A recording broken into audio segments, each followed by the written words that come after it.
तुम सबके अंत का समय आ चुका है। हमारे कहर और हमारी शक्ति के सामने तुम सब झुकोगे, क्योंकि हम वो प्रलय हैं जो इस दुनिया को समाप्त करके काल की एक नई दुनिया बनाएंगे। ये बोलते ही कालव्रत ने अपनी सेना की तरफ देखते हुए अपनी तेज धार वाली कुल्हाड़ी आसमान की तरफ उठाई और तेज आवाज में चिल्लाते हुए बोला, काल ही हमारा कल है। कालव्रत की बुलंद आवाज सुनकर उसकी सेना ने भी जोश भरी आवाज में चिल्लाते हुए कहा, काल ही हमारा कल है। ठीक उसी समय गहरे लाल रंग के आकाश में घना अंधेरा छा गया। बादल जोर जोर से गरजने लगे और फिर मूसलाधार बारिश होने लगी, मानो आकाश स्वयं आने वाले संहार को सोचकर अपने आंसू बहा रहा हो। उस समय अभय ने जब अपनी सेना तरफ देखा तो उसे आधे से ज्यादा लोग परेशान से दिखे। उसकी आंखों में मौत का मंजर साफ साफ देखा जा सकता था। इससे पहले अभय अपनी सेना के दिलों में जोश भर पाता, उन्हें एक ऐसा मंजर देखने को मिला जिसकी उम्मीद ना अभय ने की थी और ना ही उसके किसी साथी ने। अचानक से कालव्रत की पूरी सेना एक साथ मिलकर बारिश में भयावह तरीके से नाचने लगी और बेरहम शैतानों की तरह वो सभी हंसने भी लगे। और उसी दौरान वो अपने मुंह को खोलकर बारिश का पानी ऐसे पी रहे थे जैसे किसी ने उन्हें अमृत पिला दिया हो। उन्हें देखकर ऐसा लग रहा था कि बारिश ने उन्हें कमजोर बनाने के बजाय एक विनाशकारी शक्ति से भर दिया है। उसी वक्त कालव्रत की सेना में मौजूद कुछ खूंखार और आदमखोर नरभक्षियों के कद बढ़ने लगे, जिसे देखकर अभय की सेना और घबरा गई। उनके नाच में अलग सी शैतानी ऊर्जा थी। उनके पैरों तले मानो जमीन कांप रही हो। बारिश मानो उनकी इच्छा के अनुसार भी जा रही थी।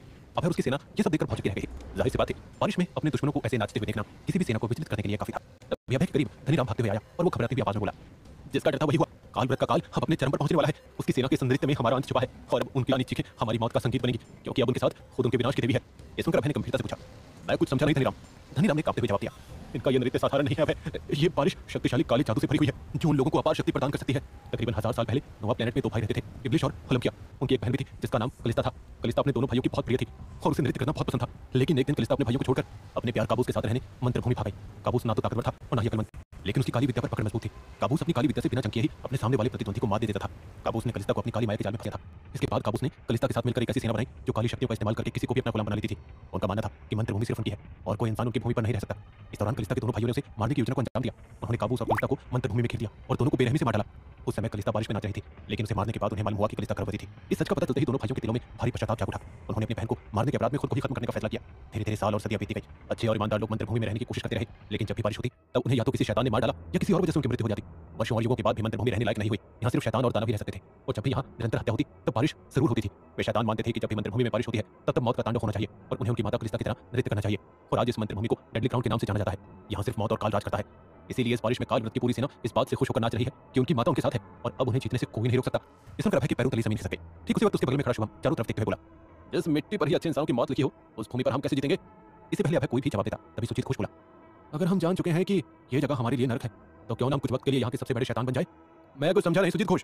सुबेदार नीरज ने आंखें बड़ी करते हुए पूछा, जिसके जवाब में सुजीत घोष ने शैतानी मुस्कान के साथ कहा, शैतान को मारने के लिए शैतान जैसा बनना पड़ता है।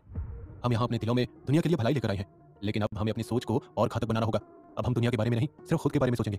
हम सिर्फ अपनी आजादी चाहेंगे, दूसरे की नहीं। हम सिर्फ खुद का भला चाहेंगे, दूसरे का नहीं। आज की जंग में अच्छाई अगर हमारी कमजोरी है तो हम आज उसे ही मिटा देंगे। अभय ने सुजीत घोष की ओर देखा और गंभीरता के साथ कहा, सच्चाई और ईमानदारी वो ताकत है जो हमें इन सभी शैतानों से अलग बनाती है। इसीलिए उनके जैसा बनना हमारे लिए बहुत मुश्किल है। मुश्किल है लेकिन नामुमकिन नहीं, सुजीत घोष ने तुरंत कहा। ये सुनकर सभी लोग शांत हो गए। अभय ने भी चुप्पी साध दी थी। तभी सुजीत घोष ने सबकी तरफ देखकर शैतानी मुस्कान के साथ कहा, अभी तक मैं इतना मामूली नहीं हुआ हूं कि मैं जो करना चाहूं वो कर ना सकूं। ये कहते ही सुजीत घोष ने अभय की ओर देखा और बोला, अभय मुझे सिर्फ 1 घंटा चाहिए, तब तक तुम अपने साथियों के साथ मिलकर इन शैतानों का सामना करो। मैं 1 घंटे के बाद जब आऊंगा तो इस डेडली ग्राउंड पर सिर्फ हमारा ही राज होगा। मेरे पास एक ऐसी चीज है जिसका इस्तेमाल करके हम इन्हें ऐसी मौत मारेंगे कि ये नरक में भी चैन से नहीं रह पाएंगे। कहां जाना है तुम्हें?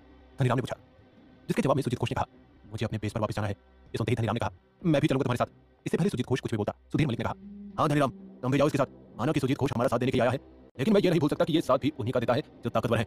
सुधीर मलिक की आवाज सुनकर सुजीत घोष के चेहरे पर शैतानी मुस्कान आ गई, लेकिन वो कुछ बोला नहीं। तभी अभय ने सुजीत घोष की ओर देखते हुए कहा, भरोसा बहुत बड़ा हथियार है सुजीत घोष, क्योंकि जब हम किसी पर भरोसा करते हैं तो वो हमें शक्ति देता है, लेकिन जब वो भरोसा टूटता है तो वो बहुत खतरनाक जहर बन जाता है। तो कोशिश करना कि तुम जहर न बनो। अभय की आवाज में एक ऐसी गंभीरता थी जिससे साफ मालूम हो रहा था कि वो सुजीत घोष को वार्न कर रहा है कि धोखा देना उसकी मौत का कारण भी बन सकता है। सुजीत घोष ने कनिंग स्माइल के साथ कहा, मैं मरना नहीं चाहता अभय, मैं अपने प्लेनेट अपने देश जिंदा जाना चाहता हूं, इसीलिए फिक्र मत करो, मैं धोखा नहीं दूंगा।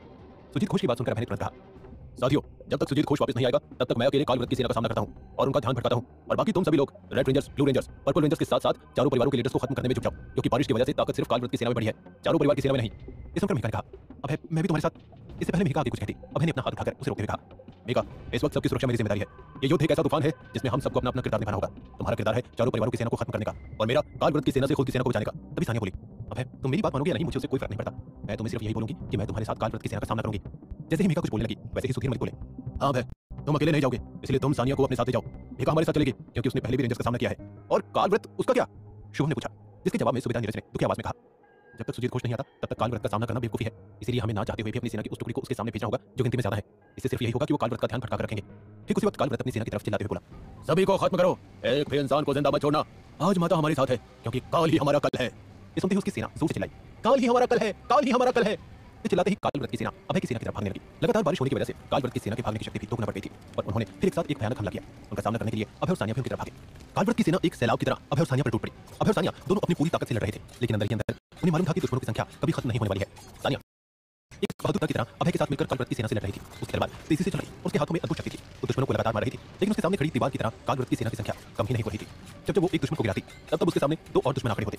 तलवार के साथ अभय और सानिया अपनी ताकत और चतुराई से लड़ रहे थे, लेकिन हर पल उन्हें ये एहसास हो रहा था कि अगर सुजीत घोष एक घंटे के अंदर नहीं आया तो उनकी हालत बद से बदतर हो जाएगी। संघर्ष ही रहा।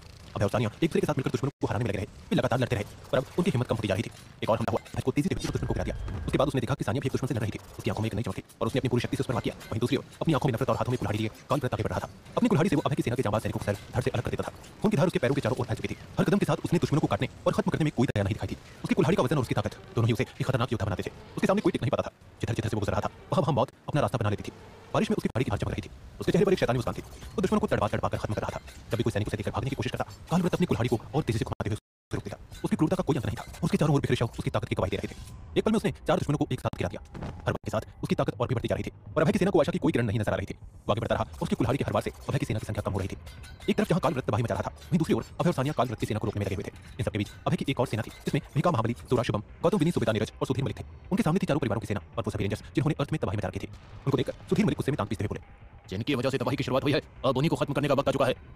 जैसे ही दुश्मन की सेना आगे बढ़ी, भीका ने अपनी तेज धार वाली तलवार उठाई और जैसे ही आगे बढ़ी, उसकी हर हरकत में एक लाजवाब खूबसूरती थी। उसकी तलवार ने लहराते हुए एक शत्रु के शरीर को काट दिया और उसके आगे वो तेज गति से बढ़ी। महाबली ने अपनी मुट्ठियों को भींचते हुए चारों परिवार की सेना प्रमुखों और लातों की बरसात कर दी। सूरा अपने दुश्मनों के बीच जाकर अपनी छोटी छोटी छुरियों से उन पर वार कर रही थी। एक एक करके वो अपने दुश्मनों को चकनाचूर करती गई। इस वक्त शुभम अपनी बंदूक से अपने दुश्मनों के माथे को अपना निशाना बना रहा था। गौतम ने एक भारी भाला उठाया और अपने सामने खड़े दुश्मन को उसने अपना निशाना बनाया। उसका भाला सीधा उसके दुश्मन के दिल में जा लगा। विनी अपनी तेजी से एक दुश्मन के पास गई और उसने उसे एक झटके में मार डाला। दुश्मनों को किसी सब्जी की तरह काटने के बाद सभी लोग एक साथ दोबारा इकट्ठे हुए और अब वो रेंजर से लड़ने के लिए तैयार थे। टाइगर की मौत ने मानो उन सबके दिलों में एक अलग सा जोश भर दिया था। वो सभी रेंजर्स की तरफ अपनी पूरी ताकत के साथ भागे। जैसे ही मुठभेड़ शुरू हुई, भीका अपनी तलवार को मजबूती से पकड़कर हवा में कूदकर एक रेड रेंजर की ओर बढ़ी। उसकी तलवार चमकती हुई हवा में घूमी और उसने एक ही बार में उस रेंजर के सर को काट दिया। उसी समय महाबली ने अपनी तलवार का इस्तेमाल करते हुए दो ब्लू रेंजर्स को धक्का देकर गिराया। शुभम अपनी बंदूक से पर्पल रेंजर के सर पर लगातार निशाना लगा रहा था। गौतम ने एक भारी भाला उठाया और उसे अपनी पूरी ताकत से फेंका। भाला एक ब्लू रेंजर के सीने में फंस गया, जिससे वो रखते हुए जमीन पर गिर पड़ा। विनी ने अपनी तेजी का फायदा उठाते हुए एक रेड रेंजर की ओर दौड़ लगाई। उसने अपनी छोटी तलवार से उस रेड रेंजर के दोनों पैर काट दिए। सुबेदा नीरज ने अपने हाथों की ताकत को दिखाते हुए दो मशीन गन्स लेकर रेड रेंजर्स पर लगातार गोलियां चलाई। हर गोली रेड रेंजर्स की मौत का कारण बनती थी। सुधीर मलिक ने अपने हाथ में बम थाम लिया और उसे हवा में उछाल दिया। बम ने जोरदार धमाका किया, जिससे चारों ओर धुआं फैल गया। उस धुएं के बीच उन्होंने कूदकर एक पर्पल रेंजर को पकड़ा और उसे एक घातक मुठभेड़ में मार गिराया। भीका और सूरा मिलकर सभी ब्लू रेंजर्स को लगातार खत्म कर रही थी। महाबली ने एक और रेड रेंजर्स को उठाया और उसे हवा में घुमाया और फिर जमीन पर लेटाकर उसके ऊपर मुक्कों की बारिश कर दी। रेड रेंजर्स, पर्पल रेंजर्स और ब्लू रेंजर्स को जिस तरह से अभय के साथ ही खत्म कर रहे थे, उसे साफ मालूम होता था कि वे अब पहले से बहुत ज्यादा ताकतवर हो चुके थे और उनको हराने के लिए रेंजर्स नहीं बल्कि काल व्रत की सेना ही लगेगी। ठीक उसी वक्त अभय की नजर धनीराम पर पड़ी, जो सुजीत घोष के साथ भागते हुए अंदर आ रहा था। अभय ने देखा कि सुजीत घोष के पास छोटा सा बैग है। अभय ने जल्दी से अपने सामने आए दुश्मन को मार गिराया और वो सुजीत घोष की ओर भागने लगा। उसी समय भीका की नजर अभय पर पड़ी तो उन दुश्मनों की तरफ भागी जो उसका पीछा कर रहे थे। भीका ने उन्हें मारना शुरू कर दिया। अब अभय सुजीत घोष के करीब था। उसके पास जाते ही अभय ने पूछा, सुजीत घोष, इतने छोटे से बैग में तुम कौन सा ऐसा बड़ा खजाना लाए हो जो इस जंग की तकदीर बदल देगा? सुजीत घोष अपने बैग में क्या लेकर आया है? अभय और उसके साथी कैसे लड़ेंगे काल व्रत की सेना के साथ? क्या होगा जब अभय और काल व्रत एक दूसरे के सामने होंगे? चारों परिवारों के लीडर्स का अंत कैसे होगा? जानने के लिए सुनते रहिए शो बंदा ये बैड एस है, आपके फेवरेट पॉकेट एफएम पर।